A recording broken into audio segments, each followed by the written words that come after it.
Godfather of AI कहते हैं कि आर्टिफिशियल इंटेलिजेंस क्लाइमेट चेंज से भी बड़ा खतरा पैदा कर सकता है। हमारे पास क्लाइमेट चेंज को कंट्रोल करने के अनेकों तरीके हो सकते हैं, लेकिन जब बात आती है आर्टिफिशियल इंटेलिजेंस की, तो इसके खतरों को कंट्रोल करने के लिए हमारे पास कोई भी प्लान्स नहीं है। I think if this technology goes wrong, it can go quite wrong. Mark my words, AI is far more dangerous than nukes. Rock, paper, scissors, shoot.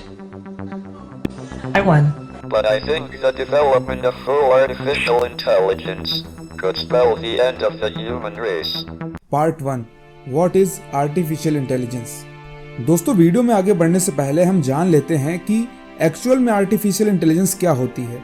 इसको हम एक एग्जांपल से समझते हैं। मान लीजिए कि आपके पास एक रोबोट है। लेट्स से हमारे पास एक चिट्टी नाम का रोबोट है, लेकिन आपका ये रोबोट खुद से कुछ सोच नहीं सकता, ना ही कुछ सीख सकता है, लेकिन आप उसे इंस्ट्रक्शन दे सकते हो and on the basis of those instructions वो अलग अलग चीजें कर सकता है, लाइक प्रॉब्लम सॉल्व कर सकता है और डिसीजन ले सकता है on the basis of your instructions. लेकिन यहाँ पे आता है एआई, जो उस रोबोट को और भी स्मार्ट बनाता है, क्योंकि दोस्तों एआई उसे क्षमता देता है कि वो खुद से डेटा और एग्जाम्पल से सीख सके, ताकि समय के साथ हमारा रोबोट और बेहतर बनता जाए। ये बिल्कुल उस रोबोट को एक दिमाग देना हुआ, जो जैसे जैसे सीखता है और प्रैक्टिस करता है वो उतना ही बेहतर बनता जाता है। History of AI. दोस्तों, आर्टिफिशियल इंटेलिजेंस कोई एक नया शब्द नहीं है, बल्कि ये टेक्नोलॉजी हमारे और आपकी सोच से कई साल पुरानी है। जी हाँ, in the first half of 20th century कुछ फिलोसोफर्स ने ये सोचा कि आखिर ह्यूमन सोचते कैसे हैं, और उन्हें ये विश्वास था कि थिंकिंग सिंबल्स और कैलकुलेशन से भी की जा सकती है, kind of like how machine follows instructions. जिससे हुआ ये कि 20th सेंचुरी के मिड में लोग ऐसी मशीन के बारे में सोचना स्टार्ट कर दिए जो खुद से एक ह्यूमन की तरह सोच सके। और फिर साल 1956 यानी ईयर 1956 में डार्टमouth कॉलेज की एक वर्कशॉप में जन्म हुआ इस शब्द का, यानी आर्टिफिशियल इंटेलिजेंस। अर्ली ईयर्स में रिसर्चर्स बहुत एक्साइटेड थे, उनमें बहुत सी उम्मीदें थी, बट टेक्नोलॉजी की लिमिटेशंस के कारण प्रोग्रेस बेहद स्लो थी। एंड उसके बाद 1960s और 1970s में ऐसा टाइम आया जिसमें रिसर्चर्स को कई चैलेंजेस फेस करने पड़े। लोगों का एआई की तरफ इंटरेस्ट कम हो रहा था और उधर एआई प्रोजेक्ट्स की फंडिंग भी रिड्यूस कर दी गई। इस पर्टिकुलर पीरियड ऑफ टाइम को कहा गया एआई विंटर। हालांकि 1980s और 1990s में एआई को एक बार फिर से रिवाइवल मिला और अब तक हमारे सिस्टम्स भी एडवांस होते जा रहे थे, और न्यूरल नेटवर्क्स की एडवांसमेंट के साथ एआई में लोगों का एक्साइटमेंट और फंडिंग दोनों ही बढ़ने लगे। एंड अब धीरे धीरे एआई का यूज फाइनेंस, हेल्थ केयर और एंटरटेनमेंट में होने लगा था। लगभग 2010 के आसपास डीप लर्निंग के एडवांसमेंट के साथ एक नया तरीका आया जिससे कंप्यूटर को बड़ा डेटा प्रोसेस करने और कमाल के काम करने की क्षमता मिली, जैसे कि इमेजेस को पहचानना या फिर आवाज को पहचानना। आज के समय में हार्डवेयर और एल्गोरिदम्स की इंप्रूवमेंट की मदद से एआई हमारे जीवन का इम्पोर्टेंट हिस्सा बन चुका है। ये हमारे फोन्स में है, कार्स में है, डॉक्टर्स को बीमारियों को पहचानने में मदद करता है। दोस्तों, एआई की कहानी में उतार चढ़ाव के समय आए हैं, लेकिन इसका भविष्य अनंत संभावनाओं से भरा है। और 30 नवंबर 2022 में चैट जीपीटी के लॉन्च के बाद एआई का जो क्रेज पीक पर पहुंचा है वो सबने देखा था, और इस अकेले टूल ने हमारे बहुत से काम आसान कर दिए। फॉर एग्जाम्पल, इस वीडियो को स्क्रिप्ट लिखने में मैंने खुद चैट जीपीटी का यूज किया है। Part 3, dangers of AI. पहले हम लोगों को लगता था कि एआई कभी भी क्रिएटिव काम नहीं कर पाएगा। आज वो दिन आ गया है कि आप एक क्लिक में वीएफएक्स क्रिएट कर सकते हो, एक क्लिक में वॉइस क्लोन कर सकते हो, मतलब कि किसी की आवाज को आप कॉपी कर सकते हो केवल टेक्स्ट लिख करके। फॉर एग्जाम्पल, आप मेरी क्लोन्ड आवाज सुनिए। ये जो आवाज आप सुन रहे हैं, इसको मैंने रिकॉर्ड नहीं किया है, जी हाँ, बल्कि मैंने अपनी ही आवाज को क्लोन किया है और फिर इसको एआई की मदद से जनरेट किया है। मैंने ट्राई किया है दोस्तों। बाकी अब आप सुनिए मेरी रियल आवाज को। एक क्लिक में आप अपनी वीडियो पे किसी का भी फेस लगा सकते हो, लाइक दिस।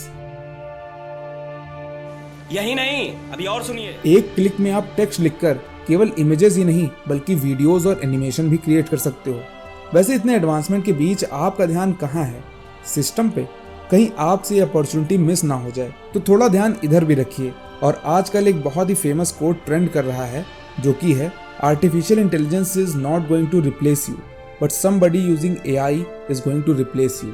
मतलब कि ये दोस्तों, आपको एआई रिप्लेस नहीं करने जा रहा है, बल्कि आपको रिप्लेस करेगा वो इंसान जो एआई यूज कर रहा है, उसके बारे में जानता है तो दोस्तों बात करते हैं डेंजर 1 की, जो कि है जॉब डिस्प्लेसमेंट। दोस्तों आने वाले समय में जितने भी लो स्किल्ड वर्क्स होंगे वो एआई का यूज करके ऑटोमेट हो जाएंगे, जिससे कि लार्ज स्केल पे जॉब्स जाएंगी। लेकिन ऐसा भी माना जाता है कि एआई बहुत सी जॉब्स क्रिएट भी करेगा। तो ऐसे में हमारा काम है कि हम अपने आप को अपडेट रखें और इस टेक्नोलॉजी को सीखें। इसको सीखने का ये मतलब है कि हमें एटलीस्ट पता होना चाहिए कि हमें अलग अलग एआई टूल्स कैसे यूज करने हैं। मैं कोडिंग की बात नहीं कर रहा हूँ। Danger 2, loss of creativity. Generally दोस्तों जो भी क्रिएटिव टास्क होते हैं लाइक कोडिंग, ड्राइंग, स्क्रिप्ट लिखना, सॉन्ग लिखना और ऐसे अनेकों अलग अलग काम, आज तक इन्हें हम इंसान ही करते आ रहे थे, लेकिन अब मशीन भी करेगी। और हम ठहरे लेजी इंसान, तो हम ये काम फिर खुद से करेंगे ही क्यों, हम ये सब एआई से करवाएंगे। और ऐसा करने से होगा ये कि धीरे धीरे हमारी क्रिएटिविटी कम होने का खतरा बढ़ता जाएगा और इवेंचुअली हम एआई सिस्टम्स पे इतना डिपेंड हो जाएंगे कि we may loss our creativity. Danger 3, AI arm race. जिस तरह से एटॉमिक बॉम्ब के इन्वेंशन के बाद दुनिया भर के देश एटॉमिक बॉम्ब्स बनाने लगे थे, तो आपको क्या लगता है एआई का यूज वेपन्स को एडवांस करने में या फिर नए वेपन्स बनाने में नहीं किया जाएगा? वैसे मुझे तो लगता है कि एआई का यूज इन सभी कामों में स्टार्ट भी हो गया होगा। Danger 4, loss of control. बहुत सारे एक्सपर्ट्स ने अपनी चिंता जाहिर करते हुए ये कहा कि फ्यूचर में एआई सिस्टम्स इतने पावरफुल हो जाएंगे कि हमारे लिए ये समझना मुश्किल हो जाएगा कि एआई सिस्टम्स कैसे काम कर रहे हैं और ये ऐसा बिहेव क्यों कर रहा है। और ऐसे में ये मान लेना कि एआई रोबोट या हम कह सकते हैं कि एआई सिस्टम हमारे ही फेवर में रहेंगे, तो ये हमारी नादानी होगी। अभी हम इंसान एआई से ज्यादा बुद्धिमान हैं, तो उसके गले में हमारा पट्टा है और हम एआई को अभी तक कंट्रोल कर पा रहे हैं। लेकिन जब एआई हमारे कंट्रोल में नहीं होगा तो क्या हम अपने ऑर्डर्स उसको दे पाएंगे?